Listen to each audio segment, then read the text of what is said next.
En el año 2002, un joven aspirante astronauta fue aceptado a la Estación Espacial de la NASA en Houston, Texas, donde se desempeñaba como pasante, con intención de ser el primer hombre en Marte.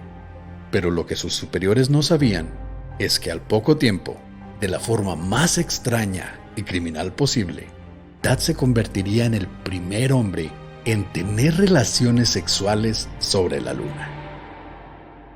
Esta es la historia de Tad Roberts. Sexo en la Luna.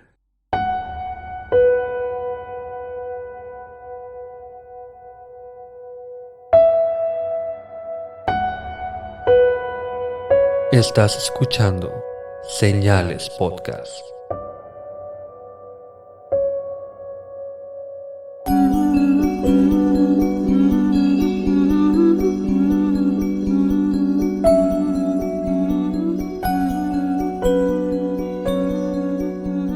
Buenas noches y gracias por acompañarnos en un nuevo episodio de Señales Podcast.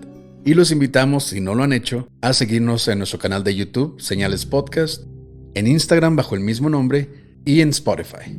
Suscríbanse en YouTube si nos escuchan en Spotify, Apple Podcast, en donde sea, en Amazon, donde sea. Métanse al canal de YouTube, suscríbanse, aunque no nos escuchen ahí. De verdad nos ayuda mucho. Es lo que queremos en este momento, que se suscriban a YouTube. Si les gusta el episodio, denle like, compártanlo con sus amigos y déjenos un comentario sobre lo que les pareció interesante del tema. Como siempre, Pepe, un saludo a todos los que nos escuchan en cualquier parte del mundo, Latinoamérica en específico, Argentina, Colombia, Panamá, Costa Rica, muchísimos lugares del mundo, también en Norteamérica, Canadá tenemos bastante gente. No es tanta como Latinoamérica, pero sí hay bastantes que nos dicen los escucho desde Canadá y desde Estados Unidos. Y no sé por qué, no recuerdo que hayamos dicho esto, pero en Guatemala, Ecuador, Belice también nos escuchan mucho. No se ponen muy en contacto, pero siempre veo que estamos en el número 1 en Apple Podcast en esos países, así que muchas gracias. Se me hizo muy chido que hace poco nos comentó un chavo desde Barcelona. Sí. Nos mandó unos saludos y se nos hace bien impresionante tener ese alcance y nos llena de dicha. Sí, es muy bonito que nos manden mensajes tanto a Señales Podcast en Instagram como a nuestros Instagram personales. De verdad, muchas gracias a todos los que se ponen en contacto. Y ahora vamos a una pequeña pausa y comenzamos.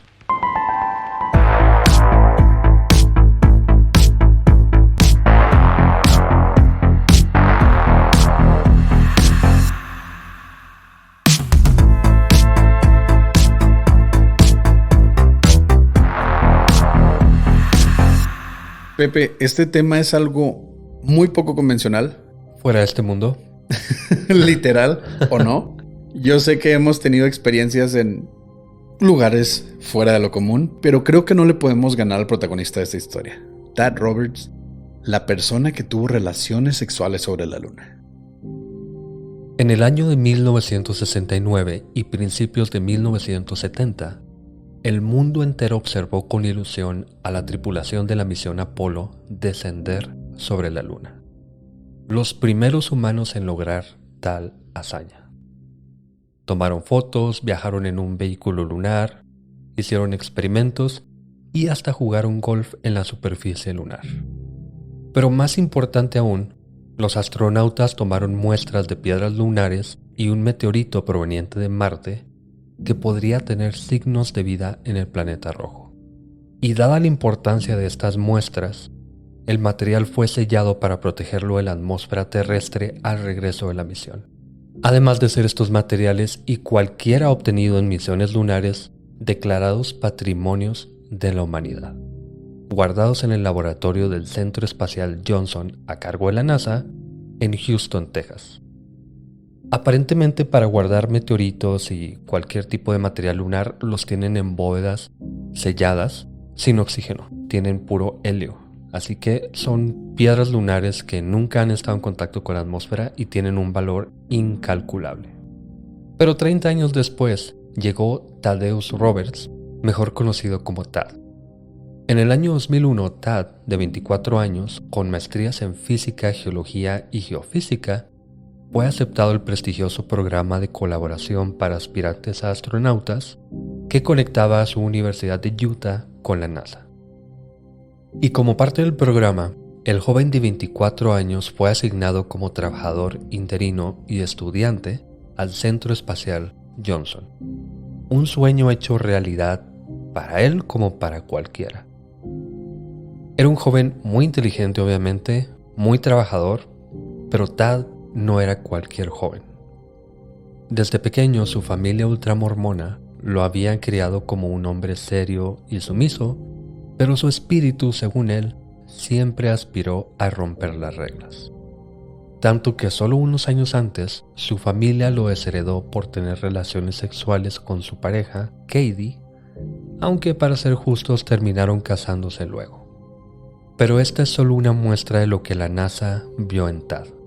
Un joven sin temor a nada, con decisión y valentía desenfrenadas. Así que una vez aceptado y asignado al edificio 31 Norte del Centro Espacial, donde su trabajo consistía en preparar las muestras lunares con las que los científicos a cargo hacían experimentos, Tad comenzó a romper las reglas, aunque siempre con cuidado de fingir inocencia. En una ocasión, por ejemplo, Tad entró a la sala del simulador de viaje espacial, donde observaba a los ingenieros y astronautas ensayando para el siguiente lanzamiento, cuando un ingeniero le informó que estaban a punto de salir de su turno, por lo que el siguiente equipo llegaría en unos minutos, a quienes podía esperar si quería seguir observando. Y cuando el siguiente equipo llegó, sin preguntar por su presencia, por qué estaba ahí ni nada, uno de los ingenieros le preguntó a Tad si estaba listo para la simulación. Tad afirmó y en cuestión de nada se encontró a bordo del simulador, por lo que recibió solo una advertencia. Vamos a ser sinceros, ¿tú no lo habrías hecho? Claro, obviamente. Es el sueño de cada persona, bueno, muchas personas que conozco, incluyéndome y supongo que incluyéndote a ti. Sí. Estar en un simulador espacial o estar lo más cerca que puedes del espacio. Entonces, pues si te preguntan, pues tú dices, sí, yo vengo a eso. Si estás ahí nomás sentado y te preguntan, ¿quieres ser astronauta por un día? Obviamente. Y tampoco es como que estuviese ahí criminalmente, ilegalmente. Él tenía cosas que hacer ahí.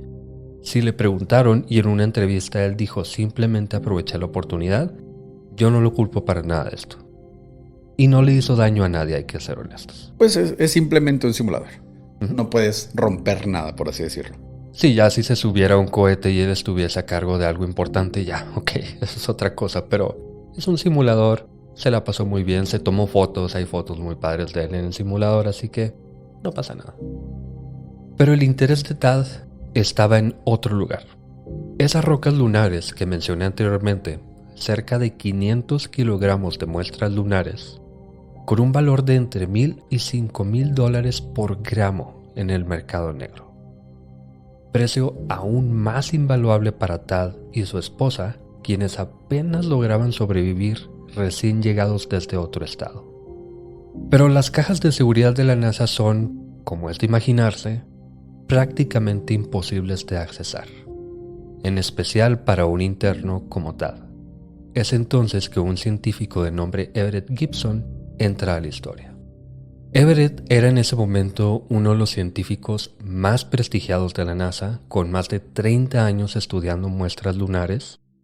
De hecho, era la única persona en posesión de muestras en su propia oficina. Y aunque estas rocas ya habían sido expuestas a la atmósfera, las que tenía él específicamente, su valor seguía siendo inmenso. Por lo que el científico las tenía muy bien guardadas en un archivero. Una nueva caja fuerte. No, un archivero, de esos que tienen en la dirección de tu escuela, en una oficina, que tienen una llavecita. Ahí las tenía guardadas. Estaban en algunas probetas, en algunos frascos o ampolletas o como le llamen, y eran muestras de cada una de las misiones espaciales que se habían concretado hasta ese momento, pero no eran tan importantes, digamos. Aún así eran patrimonio de la humanidad y estaban en un cajón. En la alacena. Sí.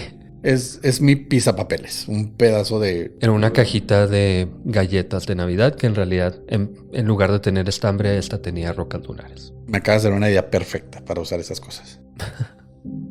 Y es entonces, Pepe, que comenzó el mayor robo en la historia del universo. La noche del 13 de julio del 2002, Tad, con ayuda de 2 interinas del centro espacial, irrumpieron en la oficina de Everett, usando uno de sus códigos de empleado, e intentaron abrir el archivero donde se encontraban los 101 gramos de piedras lunares. Pero el mueble había sido cerrado con llave. Por lo que, como ladrones expertos y con mucho cuidado, montaron el archivero en un carrito, o un dolly, o un diablito, como le conocemos aquí. Ajá. Lo subieron a una camioneta y se fueron del lugar. Cabe destacar que pasaron por 2 guardias de seguridad, metieron su código de empleado, entraron ya en la noche, no había muchas personas, no había cámaras de seguridad. Por ningún lado. En la NASA. En la NASA.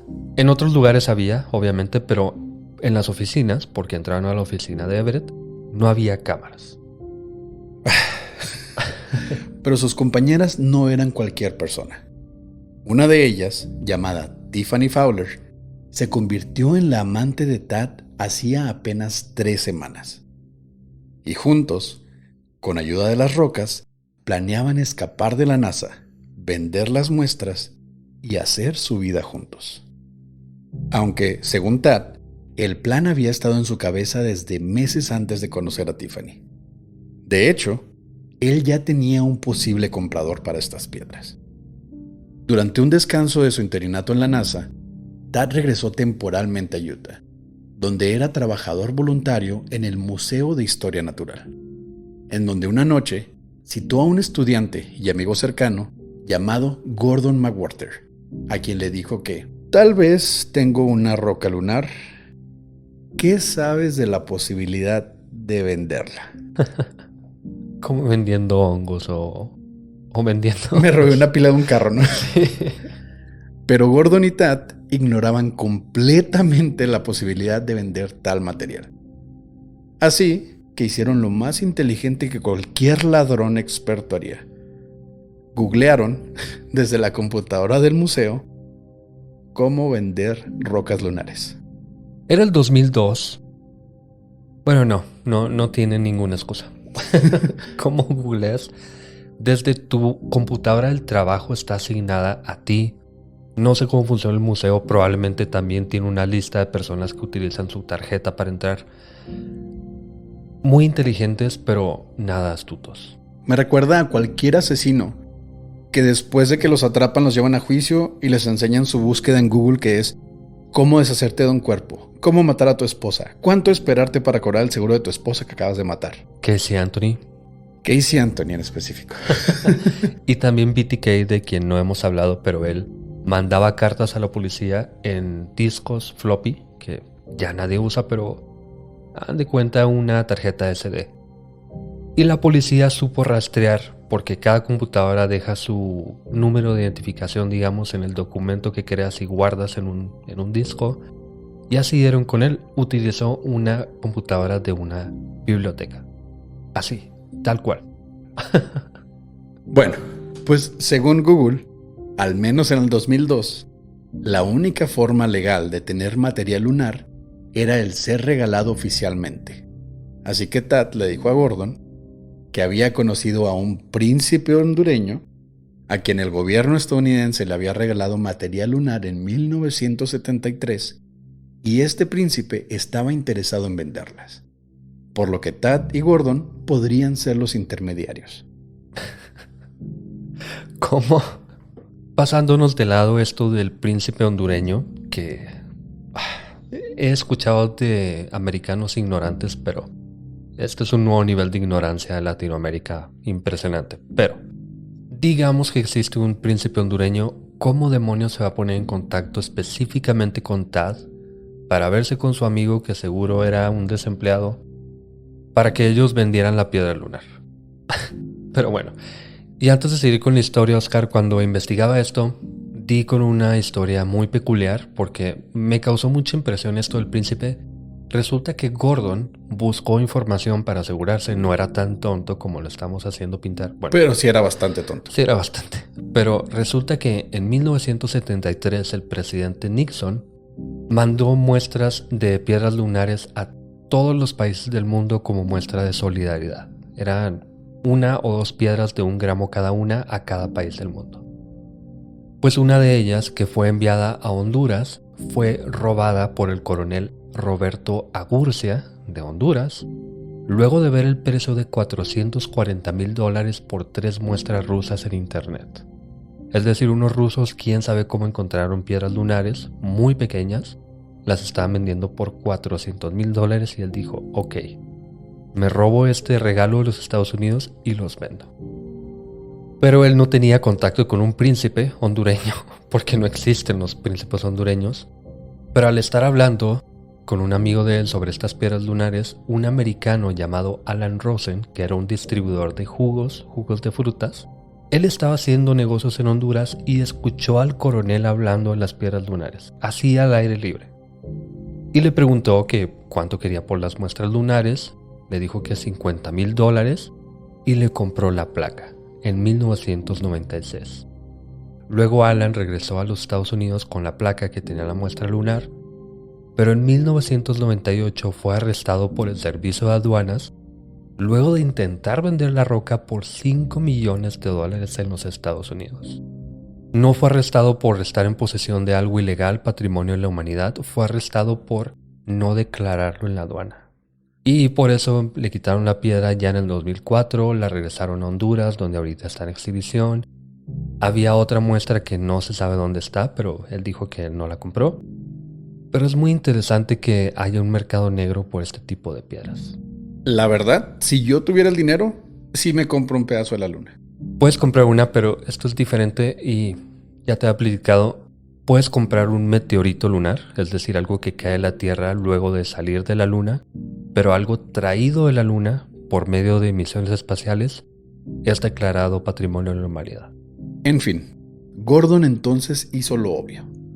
Mandó 50 correos a coleccionistas minerales de todo el mundo bajo el alias Orb Robinson, incluyendo a un minerólogo belga llamado Axel Emmerman, quien inmediatamente reenvió su correspondencia con Gordon al FBI en Tampa, Florida, de donde era originario Gordon.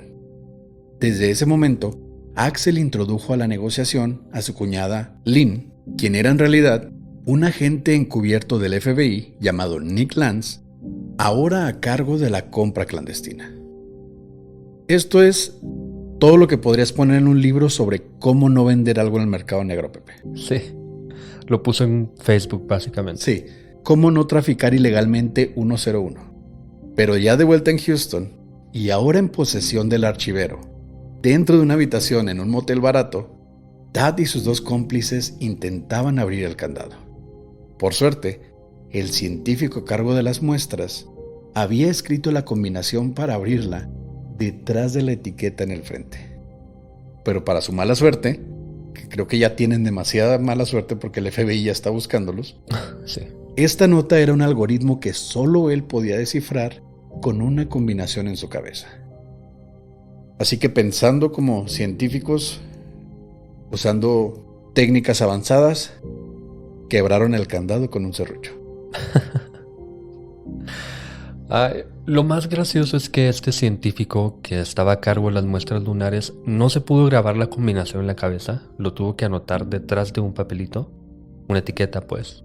Pero puso no sabemos si es un algoritmo o una ecuación, que pueden ser cosas totalmente diferentes, pero es tan, no sé, es tan científico loco, no sé, de verdad es muy chusco que tuviese que escribirlo, pero lo escribió de la forma más cerebrito que pudo. Y aunque Ted era muy inteligente, no lo pudo descifrar. Pero no deja de ser un archivero como cualquiera que tú ves en la calle o en cualquier oficina, entonces terminaron rompiéndolo con un serrucho. Uh-huh. Luego de usar su intelecto superior para accesar a estas muestras, las catalogaron en frascos y Tiffany se las llevó a su apartamento. Por los siguientes días, los 3 ladrones trabajaron en la NASA como si nada pasara.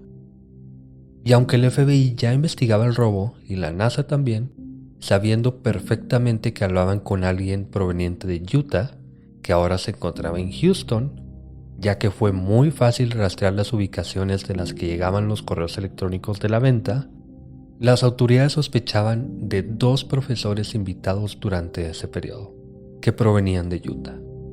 Así como googlearon en el Museo de Utah, luego Tad regresó a la NASA, en Texas, y siguió mandando correos desde ahí. Así que ya sabían exactamente de dónde estaban mensajeando, pero no sabían quién. Así que Tad, a petición de Lynn, que en realidad es la agente encubierta del FBI, mandó copias por fax de algunos documentos que se encontraban en el archivero para comprobar que en efecto él tenía posesión del archivero y de las rocas. No había dicho quién era, seguían bajo el alias de Orb, pero él estaba diciendo: sí tengo las rocas, sí las estoy vendiendo y aquí está la muestra. No son estos invitados de Utah, eso es simplemente una coincidencia y aquí están las pruebas. Incriminándose en cada momento que pudo. Bueno, incriminándose entre comillas porque de todas maneras quería vender las rocas, así que... Pero bueno, sigue dando muchas más pistas para los investigadores. Como sea, solo una semana después, el 20 de julio del 2002... Un dato curioso de ese día fue el día exacto del 33 aniversario de la primera caminata lunar, Pepe. Hasta parece que lo hicieron a propósito. Sí, yo no creo que sea coincidencia nada más que ese día Tad y Tiffany viajaron a Orlando, Florida, en donde ya tenían pactado verse con Lynn, la cuñada del coleccionista belga, que como dices, yo creo que no es coincidencia para nada. Y ya en la ciudad, rentaron una habitación de hotel en donde Tad ocultó los frascos de plástico debajo de la almohada de Tiffany, sobre la que tuvieron relaciones sexuales. Luego de todo esto, Tad exageró la historia y en varias entrevistas dijo que había tenido relaciones sobre las rocas que habían esparcido por la cama. En sus palabras, cito: tuvimos sexo en la luna. Fue bastante incómodo, pero nadie lo había hecho nunca. Pero solo fue eso, una exageración. No queda muy claro. Tiffany dice que no, que ella no sabía que las piedras estaban en estos frascos de plástico debajo de su almohada, pero Ted dejó que los periodistas y las personas que lo entrevistaban medio dejaran así como entredicho que habían tenido sexo sobre las piedras. ¿Quién sabe? Pues sea como haya sido, sí fue sobre la luna, Pepe, sí. Yo voy a pensar que sí. Tiene algo de simbolismo, ¿no? O sea, sí. Tú sabes, ¿no? Tú sabes que la luna está abajo de donde estás haciendo tus cosas. Haciendo tus cosas. Le bajó la luna y luego le bajó otra cosa. Bueno, comentario que no me esperaba de Pepe, pero es que le emociona mucho esto de los astros a Pepe. Bueno, es la luna. Bueno, al día siguiente, Gordon se encontró con Tad y Tiffany y partieron hacia un restaurante italiano en donde habían acordado verse con la compradora, a quien le platicaron todo lo que habían hecho, para inmediatamente ser arrestados con la confesión grabada. No importa de dónde saques algo, si lo vas a vender ilegalmente, no le cuentes a la persona que se lo vas a vender cómo lo hiciste. Sí, me lo dio un príncipe hondureño. Ándale. Necesito pagar la luz y... Necesito $5 millones para pagar la luz. Sí. Tad, Tiffany y su cómplice durante el robo, llamada Shay Sauer, se declararon culpables. No tenían otra opción, lo habían dicho todo. Tad fue sentenciado a 8 años de prisión, mientras las jóvenes fueron puestas en libertad condicional por 3 años y pagaron una multa de $9,000. Mientras Gordon se declaró completamente inocente, pero sabíamos que no lo era, por lo que fue sentenciado a 4 años de prisión luego de pasar por un juicio en donde Tad declaró en su contra a cambio de una reducción de 10 meses de condena. ¡Qué hijo de la chingada! Fue el plan maestro. Él trajo a Gordon para que le ayudara. Gordon obviamente no es inocente. No estoy haciéndolo pasar como alguien sin culpa. Pero Tad, el que planeó todo, el que convenció a todos de ser parte de esta hazaña ridícula, declaró en contra de su amigo que iba a quedar libre porque él simplemente fue un intermediario. Él pudo haber fingido demencia, pudo haber fingido o pudo haber dicho que no sabía Que lo engañaron. o que se robaron las piedras. Simplemente pudo haber dicho, yo no sé, yo le conseguí el contacto a esta persona, yo no sé dónde lo consiguió, pero Tad el maldito, por 10 meses de condena o por 10 meses de reducción de condena, declaró en contra para que lo sentenciaran a 4 años en prisión. Pues eso te enseña a no confiar en nadie que robe piedras lunares. Y bueno, es una historia muy corta. Hay un libro que se llama Sexo en la Luna por Ben Mesrich. Y hay una película animada que no conseguí en ningún lugar, pero aparentemente es muy buena. Y como decimos, es una historia muy corta. Teníamos planeado sacar otro episodio, pero sigue la investigación y preferimos dedicarle un poquito más de tiempo para que no quede inconcluso. Pero es una historia muy interesante, muy diferente, digamos. Y no tiene un final triste. No. Axel, el minerólogo belga, fue premiado al nombrarse un asteroide con su nombre. Imagínate el honor de decirle a tus nietos o decirle a quien sea que te conozca, ese asteroide tiene mi nombre porque no compré algo ilegalmente y lo denuncié. Uh-huh. ¿Tienes el valor o te vale? Ok, Oscar. Tad recibió papeles de divorcio mientras cumplía su condena, no solamente por estar en la cárcel, que su esposa obviamente no estaba muy feliz, también porque pues había tenido un amante en la luna, y la esposa lo supo ya hasta que pasó el juicio. Y ahora Tad sigue siendo físico teórico y de hecho hasta ha dado conferencias TEDx que están en YouTube. Es muy interesante, pero... De hecho sacó un libro y estaba vendiendo su libro. Ha sacado 2, de hecho. Y todo esto es sobre física cuántica, teoría de cuerdas, la 11ª dimensión. Están bastante interesantes. ¿Sabes que no estaba tan tonto? Simplemente no sabía actuar. No. Pero, bueno, como nota también, en el archivero de este científico que tenía 30 años estudiando piedras lunares, de todas las misiones espaciales a la Luna, desde el 69, ahí venían algunas notas de él, algunos apuntes científicos. Todo esto lo tiraron a la basura. Esa información que se perdió en el juicio, Tiffany dijo que sí estaban ahí esos documentos. Tad decía que no, porque él sabía que le iban a dar más tiempo por haberse deshecho de estos apuntes de mucho valor científico. Pero Tiffany resulta que tenía fotos. Por alguna razón, porque no pueden ser más estúpidos estos criminales, tomaron fotos de todo, del archivero, de las rocas, de los apuntes, de todo. Y así incriminaron a Tad y por eso le dieron más años, aparte por ser el cabeza de toda esta operación.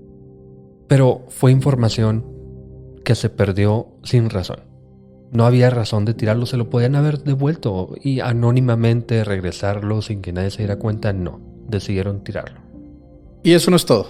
Para poner la cereza en el pastel, Tad no era una persona completamente inocente. No. Le dieron más tiempo en su condena. ¿Por qué? Porque se consiguió una orden de cateo, fueron a checar su apartamento y encontraron fósiles que se había robado del Museo de Historia Natural en Utah, donde había trabajado y donde había estudiado para poder conseguir la beca para ir a la NASA. Uh-huh. Entonces, aparte de ladrón, era estúpido.